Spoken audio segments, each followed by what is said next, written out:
You're listening to Health Coach Conversations, a podcast where our conversations help health coaches all around the world to level up our businesses and to get more clients. Hello and welcome. Today I'm with Dr. Brian Licuanan. He is an author, speaker, and board-certified psychologist practicing in Southern California. He specializes in insomnia and family crisis interventions, as well as having extensive experience working with highly acute clients struggling with substance abuse disorders and mental health conditions. Dr. Licuanan is passionate about educating the public on mental health and substance addiction, as he has appeared on The Doctor Show on CBS, Dr. Drew Midday Live, Good Day LA, along with several podcasts, and has authored several articles.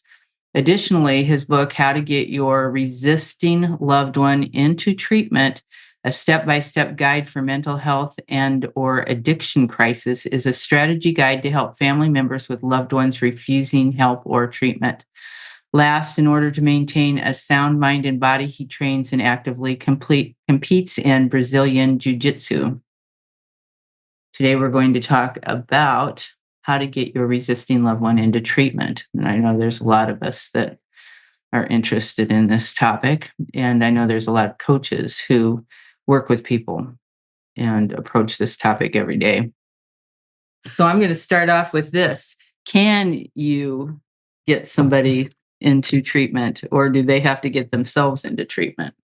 Great question. Great start to this. And that's what that question alone is one of the major reasons or impetus to writing the book. You get a lot of families out there. It was originally written for families who are in some level of crisis. Crisis meaning that if something doesn't change very quickly, something bad can happen. The loved one is potentially in imminent danger of harming themselves or others, or creating a situation for themselves that may be very dangerous or sometimes in some level irreparable. They go to jail, they commit a crime or something of that nature, or they get injured or injured someone else in a really serious way. And so that's one of the things, is because family members either give up hope, they believe that there are no options left or tools left, they believe they've tried everything. Two, they believe sometimes that they have more power in a situation than they really do. And so that's kind of where it came from, these knowledge and skills to let them know that there's still things that they can do. They can still have hope and still come from a place of love, but the strategy needs to change. And so that's a lot of the driving force behind it, because a lot of times people think that there's a lot of misconceptions, and that's kind of what I geared towards in working with families. Is there's a lot of well-intended messages out there, but the people interpret them in a way that becomes counterproductive. For example, they believe that the person has to be, number one, and answer your question, 100% ready. Bags packed, here I go, I'm ready to change. And in my work of nearly 20 years, that is rarely ever the case, that someone is at that level. Usually they're in some dire situation, where they're forced to make a choice. And so that's one thing sometimes family members think. And another aspect that I talk about is it takes more than just willpower. One of the must-knows that I write about is that people think that they can be successful in this process by just pure willpower alone. And again, in the hundreds and hundreds of clients I've seen and the hundreds and hundreds of family dynamics I've seen, willpower is important. But if I was to give an estimate to what percentage of that in success of the process, especially long-term, willpower is about 15% of it. Yes, you have to have some willingness to do some work and change. But research shows that people who are forced into some level of help or treatment can be just as successful as someone who is a lot more willing, is because there's this period of time where the person heals. And when they start to heal, they start to sleep. If medication is appropriate, go to therapy, they can change their thought process. They're stuck in a mode of thinking. And so, yes, I do believe people can change. It's never too late to change. It's just that the strategy, especially on the family front, or that system that person is embedded in, has to make the revisions and changes. I'm thinking of all the situations that I have had, Hmm. and I've had kids, I've had parents, I've had grandparents, you know, and Hmm. it, you can't make a kid go to, I mean, you can't. How do you do that? And so, okay, and so, yeah, And you definitely can't make a parent do yeah, and it. yeah, and that's where I come in terms of recognizing where that power struggle is. A lot of times, there's this endless tug of war, and so one of the things that's very important is what you do is you allow the person to make the choice, but how you make them the choice is when we talk about setting a boundary. Setting a boundary means, hey, we're going to love and care about you. We're going to be here for you. It's just that we're no longer willing to support this lifestyle any longer. And what happens a lot of times where we are able to get someone successful and to accept help is they're put in some level of desperation, right? And so desperation can range from either not having a place to live, not having financial means, not having transportation, even relationships. And so that's what we're doing is we're not telling them the person what they can and cannot do. As you may know, the human condition resists that. But we tell them that this is what we have to offer if you are willing to make the changes or meet the goals and desires and expectations that we're requiring you of. And a lot of times it's not a lot that we're asking for.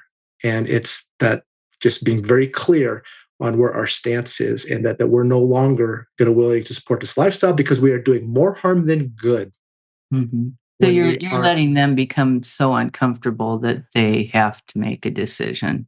Well, they're going to make a decision, and I call it so. The messages out there is tough love, right? Tough love, and it's well meaning. It's just that I get a lot of family members who misinterpret that. I call it, people interpret tough love as tough luck, right? Meaning that I'm done with you, we're done with you, we want nothing to do with you. And if you can imagine someone who is hopeless and depressed, has substance abuse, knowing that they don't have any sense of hope, they're going to lead towards a path of just giving up, and whatever giving up that may look like. So we, so yeah, and that's what we do. But we give them some level of empowerment, and that's why I was talking about earlier. When you get someone into a window of getting intensive help, about 30 to 90 days, I've seen it. We've had people who wanted to end their life prior to coming to treatment, and all of a sudden, as they get healthy and sober and heal and therapy and connecting with people and start working on family dynamics, they have this thirst for life. I've had people who want nothing to do with their family prior to treatment because of their substance use and their unresolved traumas. And through healing, they recognize the intimate bond that they have. And so it's that putting people in that window of opportunity to make those changes. And those changes can be realizations, aha moments, these changes on a psychiatric level where they need some help to calm some of these symptoms down. It means things like sleeping and eating can make dramatic changes, and connecting with people in a therapy group or individual therapy, that I'm not alone. There's other people suffering like me is huge. And that's where the treatment process comes in, is where they start to hopefully have these realizations and stabilization to make room for different ways of looking at things. Yeah, I've seen a lot of people make great strides too. I live in Florida, and so there's a lot of people who are elderly here. And I see a lot of people who are over 85 years old Hmm. don't even want to be alive anymore. Hmm. And they grew up with, they were in the 50s when their husbands came home and they had the cocktail ready. And so, Hmm. Yeah. 5 o'clock at cocktail, Hmm. that's what you do. Yeah. And then they get to be 89 years old, 90 years old, and they weigh 105 pounds and they think they can still have the cocktails. Yeah. Yeah. And they can't. How do you and they don't, I mean, they're depressed from being old. They Yeah. how do you how do you do that? How do you have tough love with them? That's a tough one, right? Especially at a certain stage of life.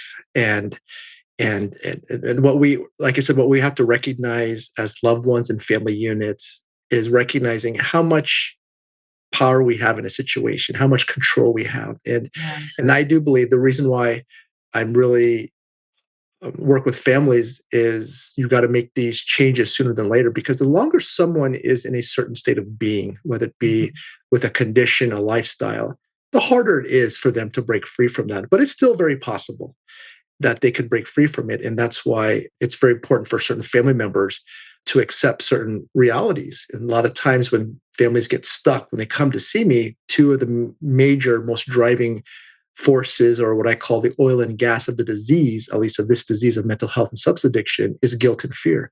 And so you have a lot of family members who've been doing this for years or decades say, well, we're just fearful she might go homeless and get trafficked, or we're afraid that he may, if we don't watch over him, he's going to overdose if we let him go on his own. And the reality is that happening, whether or not they're in or not in their life, is very likely the longer they stay in this state of being. And so that's one of the things that I think is very important. And that's why the earlier the better, because the more that they create this narrative or story or lifestyle, like I said, the harder it is to break free from it. Think of a habit that we've tried to break, right? I have some habits that I'm still trying to break to this day. And just a habit, simple habit, whether it be biting your nails, whether it be anything that we do. And look how hard that is. And you think about something like a lifestyle, a way of thinking, or even a substance. It's the harder it is that we get used to that lifestyle. But still, the oldest person that I've ever seen come to treatment was in the mid-60s. He was a grandfather. He was drinking a bottle of tequila every single day. And for whatever reason, I think it finally clicked to him that he wanted to get sober. I had a lady who was dealing with opiates for a very, very long time because of pain. And it was her grandchild that she wanted to still live for. And so I believe it's never too late to make a change, that someone has maybe a awakening, whether or not you call it a spiritual awakening, whether it be a life-altering event. It just makes it a little difficult when they're at a certain stage of life. 85 is usually they're rounding up their years. And are you going to send someone to treatment or put them homeless at 85 years old? Probably not. But if anything, I would recommend with a family dealing with that is try to make the most of it. Try to make the most of that relationship and that bond as much as possible. It would be nice if they had communities that were close for people. I mean, you've got AA, but then you get somebody that's 85 or 90 years old that's had their driver's license taken away by their doctor because, they can't see and they can't hear. So, it's... You're not going to send them to AA, but like I said, and like I said, change can happen, whether it be maybe at the end of stage of life for that 85-year-old person that they make amends with someone, or maybe they make a change where they're giving up any resentment and anger, or maybe they admit to some faults. They could still go through the steps, couldn't they? Even if they can't. Absolutely. Yeah. And I believe, speaking of the steps, I get this question a lot, like, oh, well, gosh, I don't want to do 12-step or AA because it's this and that. And is AA the only way? And I said, no, it is not the only way. It is a way. And I believe that the 12 steps are very effective, because I believe if you understand the basic essence of the 12 steps, I believe everyone in this world can work a 12-step, right? Because what is it really entails when you take out some of the other words that are sensitive or triggers for some people, it's that, hey, there's some entity in my life or entities that made my life challenging, or called powerless, right? There is believe in maybe there's some greater power. It doesn't have to be a God. It could be something bigger than us. It could be the ocean. It could be space. It could be our better self. We have some character defects and faults and resentments. People have harmed us, people we've harmed, and then make amends and repair some of these damages that we've done. Everyone. I believe that. I believe if everyone in this world would somewhat do, especially a 4th and 5th step, that the world would be a better place because of what it entails. It entails you to be honest, take accountability. I had a gentleman who went through AA for many years, and he had an insurance company, and he created 12 steps for his company. I don't know exactly what it entailed, but it entailed all those things of taking responsibility, making amends to people, be of service to others. And it makes a lot of sense. I mean, if we don't deconstruct it so much and just look at it, okay, what is it, the message in there? And I think there's a lot of great elements in there that we could all relate to and use to improve ourselves. Yeah, we do wellness programs. We have a program called A Lighter Life. and it goes through there. It does all of that, and it forgives yourself, and you forgive other people. And I think that once you get to probably the age of 20, you ought to start doing that all the time because you start Yeah, getting these barnacles. And, exactly. I wonder, you see cultural setup for these habits and addictions. I watch kids go off I to a college, a university situation. And I mean, you send them off to there and they come back with addictions to alcohol, Hmm. addictions to gambling, the things Yep. they have picked up from going there, and then it's lifelong. And so what can we do to keep from putting our kids in that situation where we're just handing them the addictions? Yeah. Well, what I tell a lot of parents, and I'm a parent myself of a 16 and 10-year-old, is sometimes, again, we have these assumptions of how much power we have in a That's relationship or dynamic. And I believe there's a certain age, typically what I find is about 8 years old or more, where we realize, wow, we have limited power in what we can and cannot do, especially when they get to that age where they start making decisions for themselves, which is great. That's what we want to foster in them. They start to be able to recognize, it's very humbling for some parents that we're not these perfect beings. We're not these people on the pedestal who they thought we once were. Doesn't mean they don't view us and look up to us as role models, but it's just this harsh realization that they look at us as more fallible and human. And I think that's actually very good, to be honest with you. That's another topic, but it's important for parents to show that they are fallible, but what's important is how we get through those challenges and setbacks in our life. But one of the beliefs I have is all we can really do with people, especially our kids, is help them be better decision makers. That's all we can really do. And how we do that is we try to instill values with them. We try to put them in situations where they're forced to decide on certain things, have them develop things like empathy, and you can develop empathy, expose them to different levels of culture, really enrich them with knowledge. I believe knowledge is the first line of defense, and that's what we can do. And so when they head to college, they have going to be put in situations where they have this choice. Wow, someone's presenting me with some marijuana, right? Based on their knowledge and experience or what they've been through, that will be the point where they make those decisions.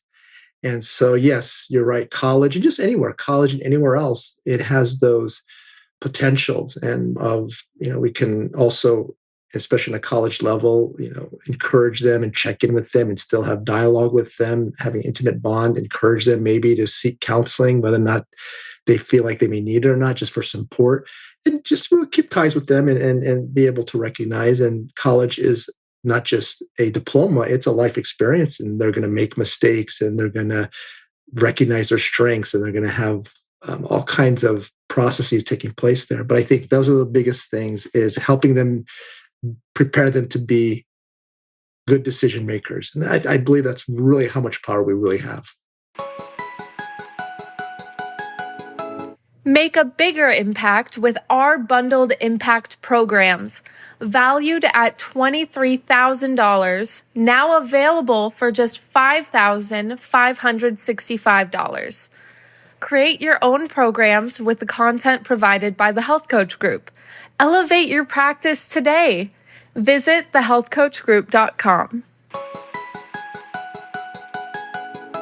Yeah, I always wondered how you could raise a kid to never ever get into a car without buckling their seatbelt, but then they would try methamphetamine. Yeah, It's just exactly. how And does that balance out? yeah. And like I said, exactly that. I mean, sometimes though, are there things that we can do Mhm. somewhat to better prepare them? Maybe, but a lot of times you get a lot of family members that believe if I shelter someone enough, that it's going to really prepare them for the world. And there could be some advantages, but also some disadvantages, Mhm. especially if we don't allow them to decide to make these decisions. Right. And sometimes you get family members that it's an all or none, that this is the way and the only way. And I get a lot of clients, whether it be a religion, a certain belief system, and when they get of age, they resist that. They said, no, you've indoctrinated me, you forced this on me, and I'm not okay with it. And so you get that type of catapult effect, and sometimes that works. So, like I said, the best thing to do is really instill the values that you think are important that will carry them through life and help them make choices and decisions. Allow them to be uncomfortable in life. Allow them to fail every once in a while, but you're there to help them navigate through the failure, not pick them up and put them on your shoulder, so to speak, but help them get up and guide them and let them navigate through life. As a psychologist, are there some personalities or some people who do better with when they are allowed to make mistakes than other people who maybe are kept from those experiences? Mm-hmm. Yeah.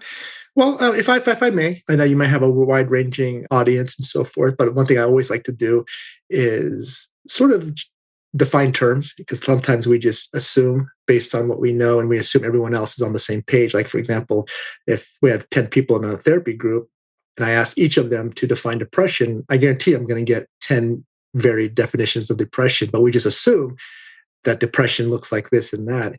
And so personality, if I may, personality is an enduring trait. Personality typically can be formed anywhere between 8 and 12 years of age. And it's a mixture of things. You can be born with some type of personality leaning. An environment can shape personality. And so personality is an enduring trait. Things like where you fall on the extroversion and introversion scale. Do we get our energy from the outside extroversion, or do we get it from the inside introversion? So that's a personality factor. Things like a need for achievement. Is our personality high level need for achievement? Are we in between or low need for achievement? Those are all personality factors or personalities that form at a certain age, usually around 8, 9, 10, 12 years of age. And a personality disorder is a personality that is usually rigid and inflexible and causes issues in our life. And so some of the personality disorders that people are made aware of, you have borderline personality disorder, you have narcissistic personality disorder, you have obsessive compulsive personality disorder, and paranoid personality disorder, and so forth. And so I do believe, typically speaking, that there are certain personalities, especially if you have a personality disorder, that could definitely present itself as a challenge. But there's also some personality attributes that can make things a little bit more challenging. For example, if someone isn't really or leans more towards the less open for new experiences, that could imply some rigidness, whether it be in a relationship, trying a new food. And that can be problematic on some level, but not always bad. It can be, in certain situations, a good thing. And so it all depends. It all depends on the compatibility with another person. If you have someone who is highly extroverted and then someone who's on the very introverted scale, that can be a challenge, right? But it also can be a positive in some relationships. So yes, there are certain personality attributes that can make things difficult, but not all. And one last note is our personality disorders. In many ways, through treatment therapy, personalities can change and evolve. And sometimes people think, once that's your personality, that's it. Generally speaking, that's our natural tendency and our baseline.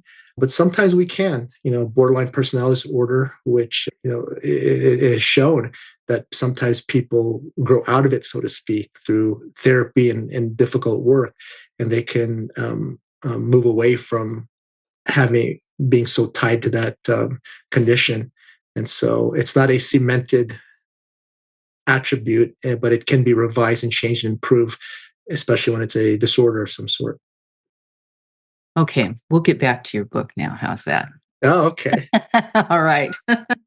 What led you to write your book?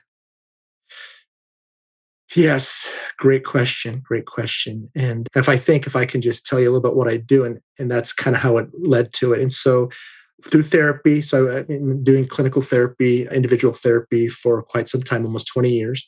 I also was working in a residential facility for adults, males and females, struggling with pretty severe mental health condition, bipolarity, depression, anxiety, suicidality, and some substance use disorder. And then for the past almost 15 years, the National Alliance of Mental Illness, short for NAMI, I've been facilitating a support group for NAMI for almost 15 years, helping family members who are really struggling out there, and they have a loved one who are struggling, wanting to accept help. And then various talks that I give, whether it be at churches, community centers, and businesses, and everything else, and in private practice. And so where the book came was, especially in my support groups I facilitate, there are these very common themes that were arising in there. Well, what do I do if, I'm fearful if, like I said earlier, that if we set a boundary with my daughter, she's going to attempt on her life, or if we tell our son he can no longer live here, he's going to be homeless and die and become a meth addict. And these are all very valid reasons, but it's the same reason why they stay stuck. That's the reason why their 18-year-old is now 38 years old, and we're doing the same thing over and over again. And so when I would give these talks to these groups and family members, they would ask me like, hey, Dr. Brian, is this written somewhere, or do you have this in a slide presentation? Can you write this down on a Word document? And even one person said, hey, you should put this in some type of manual or book. And that's when it really dawned on me, is because I thought, having worked in this field, that there's got to be something out there already. And so I asked all these family members who were coming to treatment, I said, is there nothing out there like a strategy guide on how to get your loved one to treatment? And they said no. And I'd ask clients and they would say no. And so it really dawned on me 4 years ago to finally start writing this book, because it was, the driving force was to fill a gap of knowledge and to get these families unstuck with knowledge and skills to get their loved one to a point where they can accept help. And so this book is hopefully the answer to a lot of the questions out there, the very thematic questions out there. And it's a book of instilling hope that there's still things you can do, but you just got to change the blueprint and strategy. Who is the book intended for? The book was originally intended for families in crisis. Like I said, it is not an imminent crisis. I write in the book, imminent crisis means if something doesn't happen now, someone or something bad is going to happen. Someone's going to die, someone's going to get killed, or something really bad is going to be happening. I tell people, call 911, because there's not much you can do at that point. Therapeutically, you got to get that person help. So my book was geared more those people who were in mild, moderate to high level crisis levels, where if change doesn't happen sooner than later, something bad can happen and they can end in imminent crisis. So that was what the book was originally designed for. However, what I found over time was a lot of the principles that I was writing about can be relevant for people not so much in a crisis, but they could be in a different level of struggle. This could be someone who is going to work and has a family, but their alcohol drinking is becoming problematic. And if they don't curb that or work on that, they can enter a crisis level.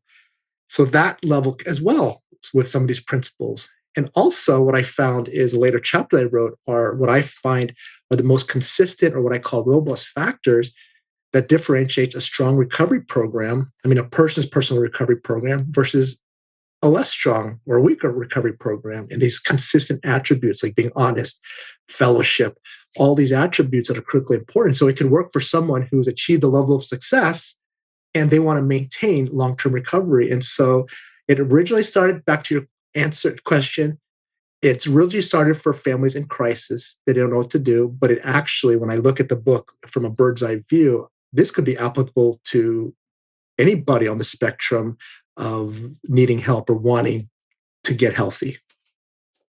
Very good.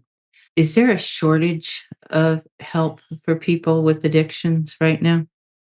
Is it hard to get help if they decide to get help? Well, there's a lot to that question. Is the need there? Absolutely. Is the need rising? Absolutely. I think we are seeing, because of technology, accessibility, legality, we are seeing far more increasing struggles on a mental health level, and mental health can also include substance addiction. And of course, the events of 4 years ago, has really, really exacerbated that, whether it be someone had post-traumatic stress from it, lost a loved one, the sheer isolation, not being able to go to school, job loss. It really, really heightened people's unhealthy ways of coping, and substances were part of that. And we're starting to see a residual effect of depression, anxiety.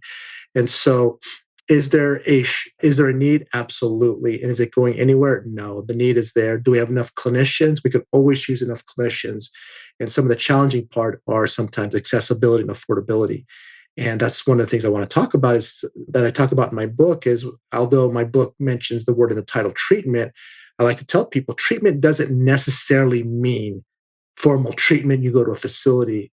However, when I wrote the book, those families were in crisis. Their loved one needed some level of treatment to that degree, where there's a great deal of structure, accountability, and routine. They need to be isolated from the trappings of their everyday life, people enabling them, substances. But treatment, the title can also mean, or get your resisting loved one to a point of accepting help. And so, yes, there's a lot of things out there, and a lot of families, well, my gosh, there's a lot of policies, there's a lot of red tape, there's a lot of insurance. And I tell them, let's focus on the things we can't control. And so that's where my book comes in, is recognizing, what do we control? What can't we control? If we're going to sit here and complain about the policies and what we don't have and what this insurance doesn't cover, then your loved one's going to suffer longer and longer. What can we control? And it can start in the home by setting that. And so treatment isn't the only way. 12 steps not the only way. There are different options. Certain religions, cultural beliefs have there's certain ways that are maybe effective. It's how do we get your loved one to a point of finally entering a place, a space where, okay, I'm going to need to get better and change. That's great. So you have to work with what's available to you. Mm-hmm. Yeah, exactly. Okay, you talk about 25 must-knows, Mm-hmm. whatever it's about. 25 must-knows, which is what I was referring to earlier, is what I believe are the 25 most essential knowledges that anyone should know. And this book, by the way, is geared towards, of course, family members who have a loved one. Obviously, it could be for the loved one as well, if they want to be of service to others, or when they reach a level of health. But also it could be for teachers and educators to teach people. And so the 25 must-knows are applicable to anyone. You can have people who are very seasoned, and it's a mixture of new knowledge, but a lot of it is knowledge that we all know, but a lot of it is these clarifications. Like, for example, one of them is enabling is not a curse word, right? We hear the word enabling, and we got to the point where it's almost shameful to even say it. And yeah, it's enabling. And then we get people from groups that come from Al-Anon groups or what have you, and they say, oh my God, it's like a curse word. And sometimes people don't even know what it means. We just hear the word enabling and our heart starts to flutter. So enabling comes from a place of love, if you think about it, right? If you have a loved one, a spouse, a child, that's what we do. If our child doesn't have food, we give them nourishment. If our nephew doesn't have a home, we give them protection.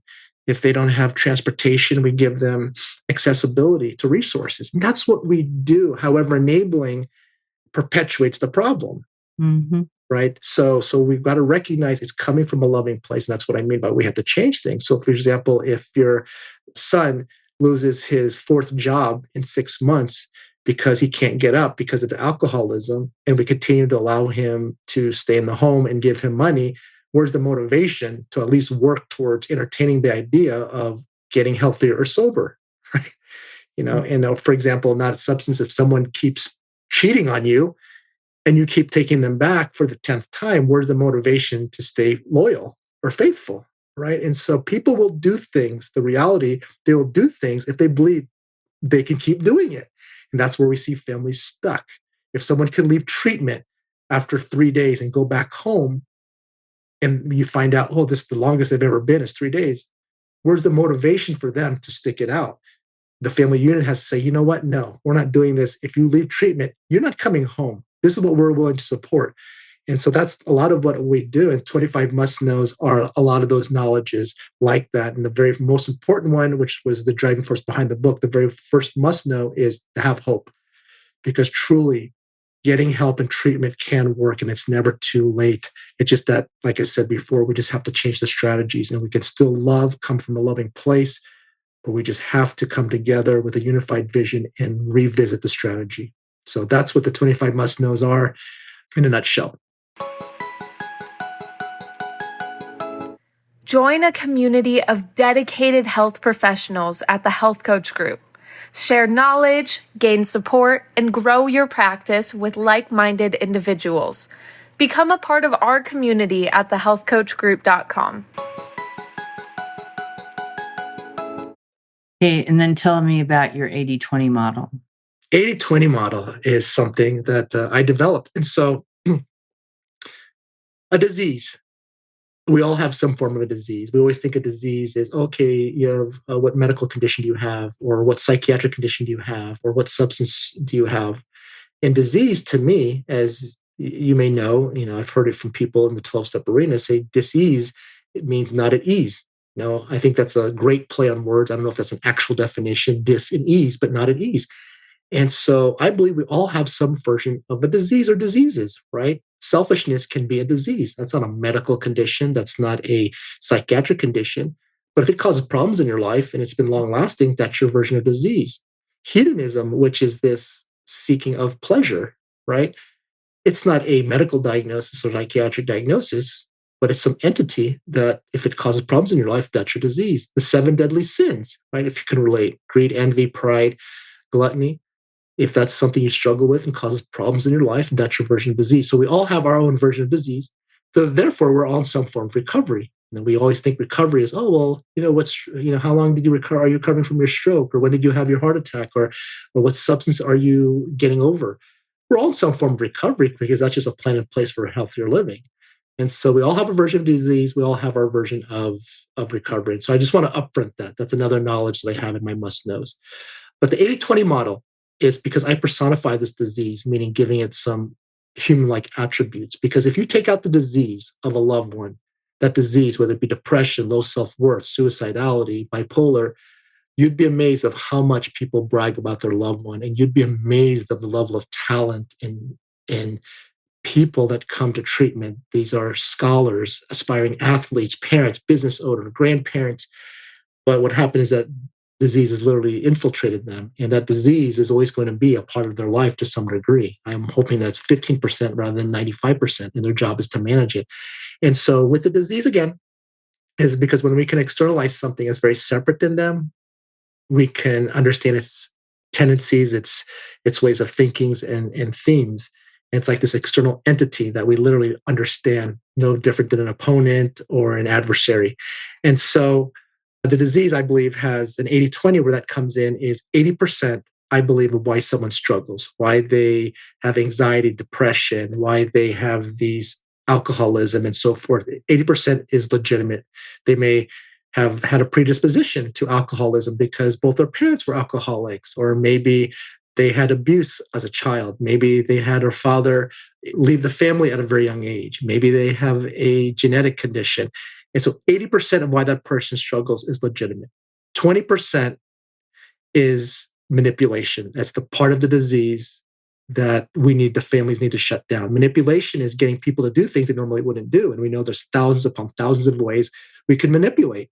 We can use sex, drugs, knowledge, charisma, charm, avoidance, threaten, blaming, stonewalling, all those things we can do. And that's where I work with families is we have to shut that down because that 20% creates the barrier or the moat from working on that 80%. And that's where most families struggle and stay.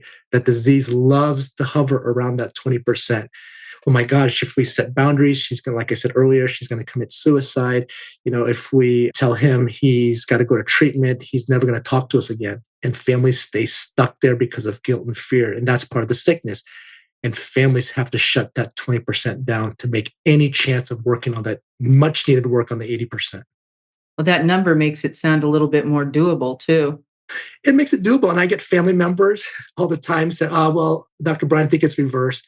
I think 20% is valid, 80% is manipulation, or they even go as high as 5% is valid and 90% manipulation. And of course, I say, well, at least your loved one, and it's valid for the family, but I said, your loved one's struggling. They don't see it that way either. It doesn't matter what the percentage is. I just want people to know, whether it be 1%, is that there's a percentage out there that there's that manipulation part of the disease. And that is what we need to recognize. And if anyone out there, yourself, know a loved one who's struggling, you know what that 20% sounds like.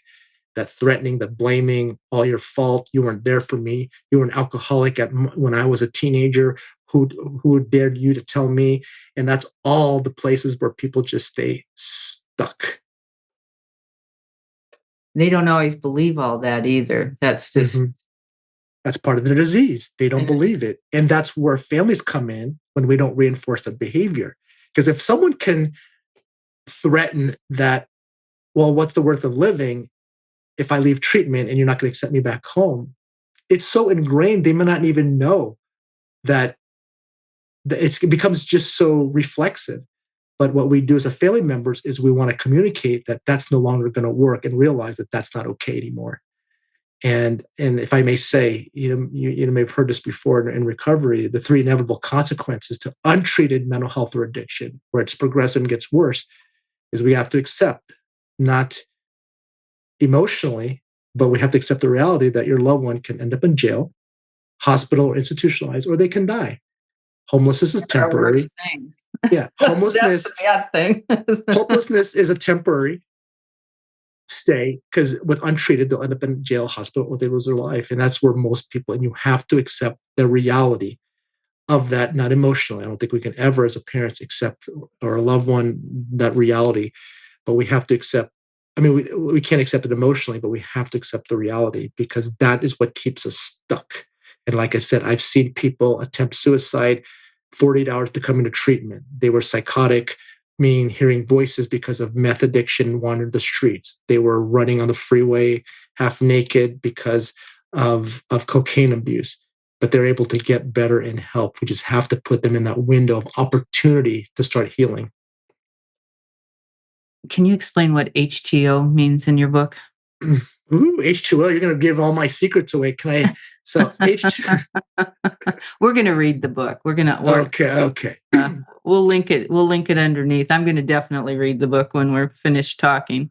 Yeah. So H2O we know what H2O is, right? It's in water, hydrogen, oxygen molecules. And so it was just this creative spin, and it was just coincidentally that it happened, because I was looking at what are some of the most consistent factors that differentiates people in treatment who are just progressing. I'm not talking about that they're hitting it out of the ballpark, or they're just on some just this far-reaching level. I'm just saying, who are the people who are progressing each day? They're sober one day more than they ever have been, right? By 11:59 p.m. today, they are going to be sober and not go back to that old behavior. And that's what I mean by just progressing. Progressing means keep moving in the direction that we want to move in.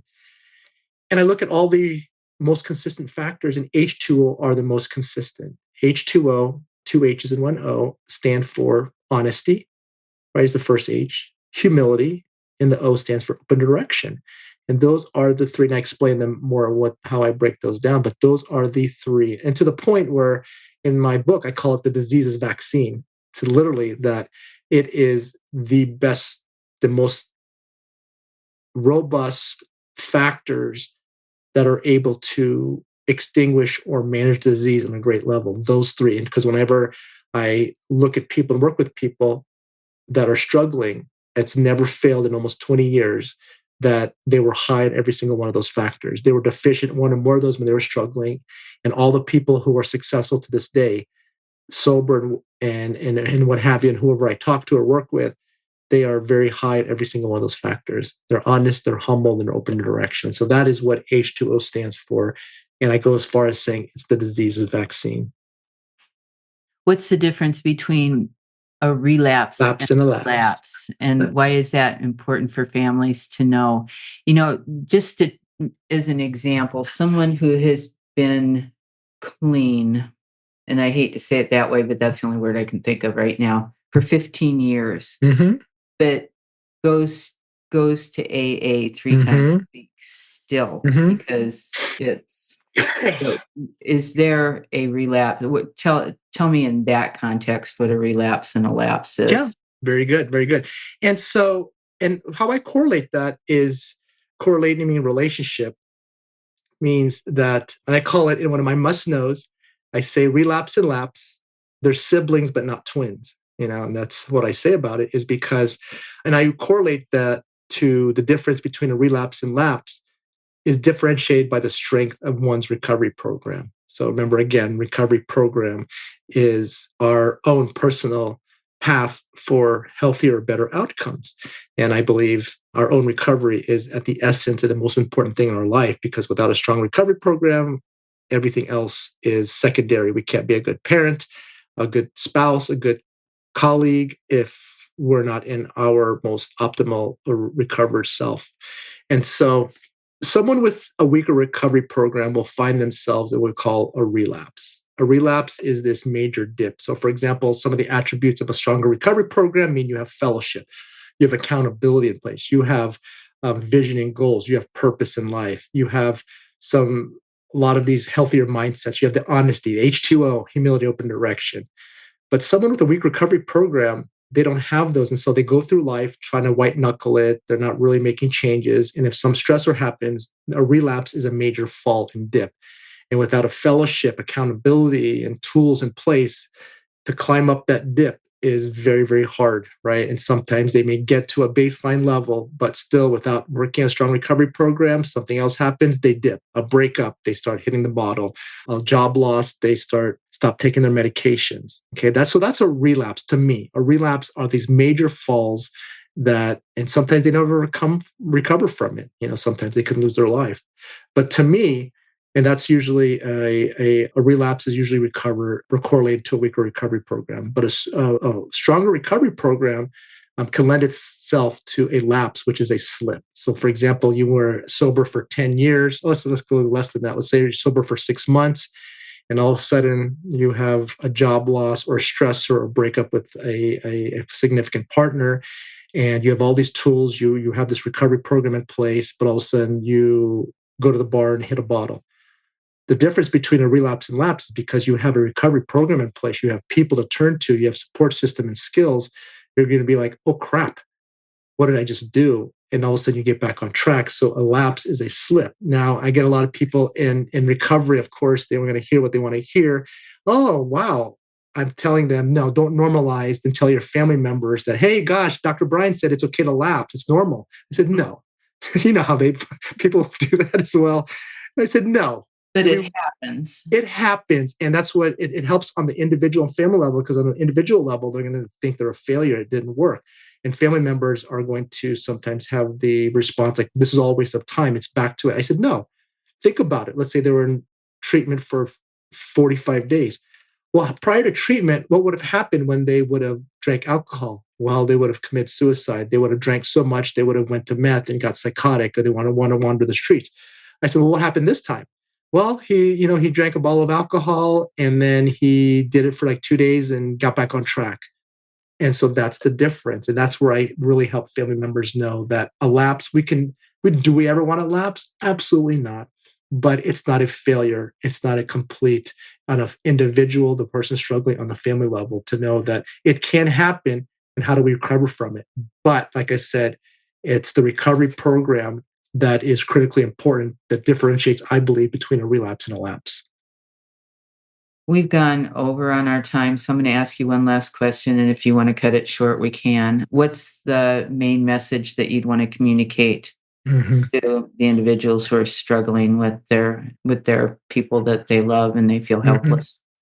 And not just with the people who have a loved one, but the people out there who are struggling. And again, the impetus of my book, the theme of my book, in my very first must know, and actually in the introduction, I mentioned it, is you have to have hope, right? Is there things you can still do? It's never too late to change, no matter what you've been in. No diagnosis, no event, no abuse ever defines anyone. And that's what happens a lot in someone when they're not well, is they allow an event, a family dynamic, an experience to be their defining moment. And it's not. It is just a footnote of their life. And to have hope is because there's a concept called neuroplasticity, which I talk about, which is basically our brain's ability to heal. We wouldn't be here for over 100,000 years as human if we weren't resilient. And so I've seen people who have chronic substance use, depression, traumas, abuse in their life. They're actually able to heal and get better. It's difficult and challenging, but it's doable. And so let family members and people out there struggling that there are people that love you and that there's still things you can do as an individual. There's still things families can do. We just have to work together on changing the strategy because what we've been doing hasn't been working. And if it's been a struggle for quite some time. Thank you for being here with me today. Thank you so much. Valuable information that you shared. We will have a link to your website and to your book. The book is How to Get Your Resisting Loved One into Treatment, a step-by-step plan for mental health and addiction crisis. Correct.